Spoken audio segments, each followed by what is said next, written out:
Welcome in, folks, to a special Diecast review here on JTN2.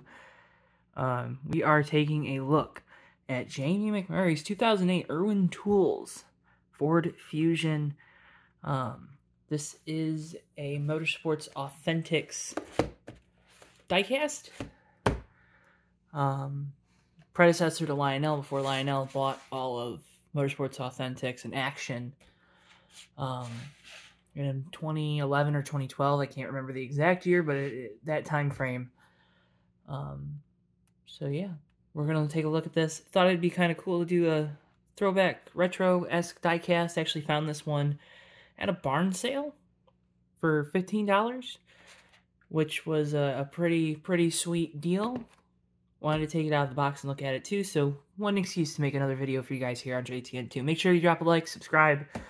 And remember, you can use code JTN at checkout at circlebdiecast.com for free shipping on your order of $30 and more. Help save yourself some money when you're spending a lot of money on diecast this year. Normally we look at these boxes. This box, so put the car aside, a little worn out, but older box design, Jamie McMurray, Irwin Tools. Having the actual render of the diecast on the box is always cool. This gives you your count. There were 1,416 of these made, 2008. Pretty standard stuff. Apparently this was bought at Ollie's bargain outlets originally, so cool on that.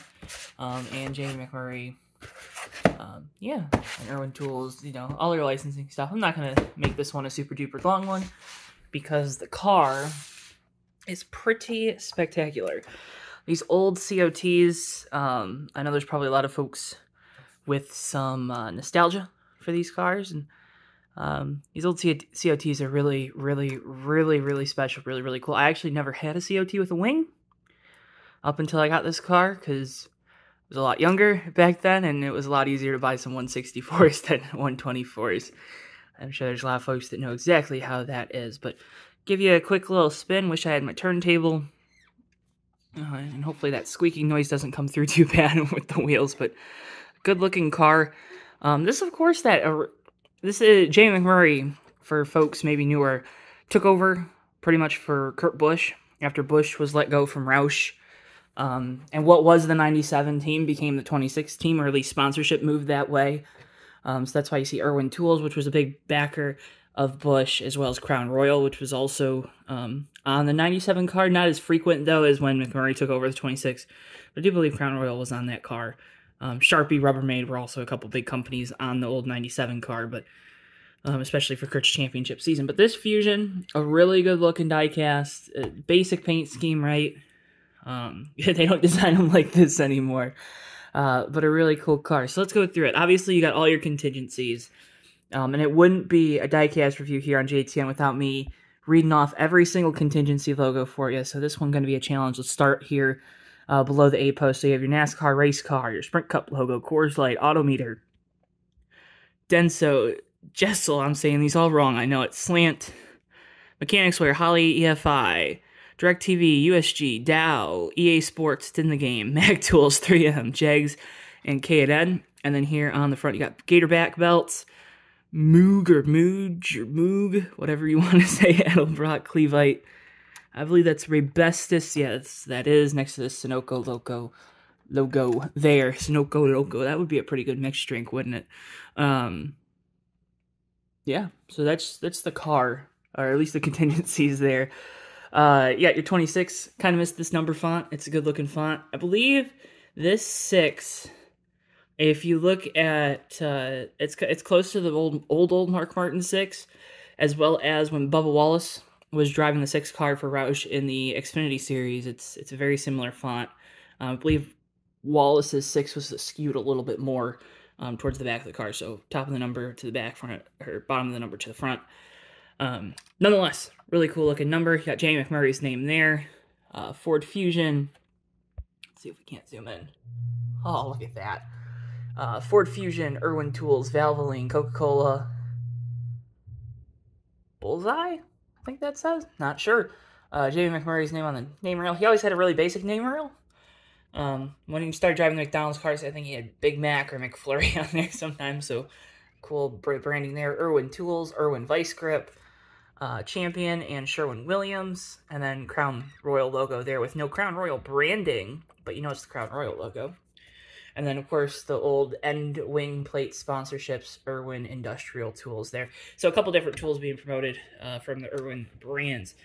On the roof, set this over very carefully. You got your 26 Irwin Industrial Tools and Irwin Industrial Tools hood and trunk lid. Being very careful, again, with this. Obviously, these older models, really good detail, right? You can kind of see it, the wheel spinning when I spin the front tires. Something that we don't know anymore these days. Oh, that's a rant for another video, ain't it? Crown Royal on the back. So again, that two primary sponsor kind of model that they have. Trunk opens up. Don't have that anymore. You can see the fuel tank there, and a lot of really good details. This, of course, probably retailed originally at the time for $55 to $60. This is not the Elite version, even though this is what Elite versions are pretty close to nowadays, unfortunately. And obviously your old Fusion logo or decals. Passenger side, the same as the driver's side. And then to the front, a good-looking front of the car. Back when they did the team logos, there you see the Roush Fenway logo. It's not, still a little blurry. Fusion and 26. Fog lights and all that jazz there. Yeah. Don't want to turn this into a complete rant about the current quality of diecast cars because, one, maybe not fair, and two, you know, is we are where we are in terms of the diecast market. But a really, really good looking diecast. Really glad I picked this one up from, like I said, found it at a garage sale, barn sale, whatever you want to say. But a good looking car nonetheless. And obviously, anytime you can kind of get some cars that maybe connect you back to your childhood, I think that's always a good deal for folks. But yeah, tell me what you think about this car. Tell me what you think about Jamie McMurray in the booth for Fox. I think that was probably why this was so fitting to do this right now. Obviously, McMurray, I think, does a really good job. I think could be one of those guys that contributes more as an announcer, as an analyst, than maybe behind the wheel, despite, obviously, the Daytona 500, the Brickyard 400, winning a couple times at Charlotte, a couple times at Talladega, and the All-Star race. Well, I mean, he won all the big races, right?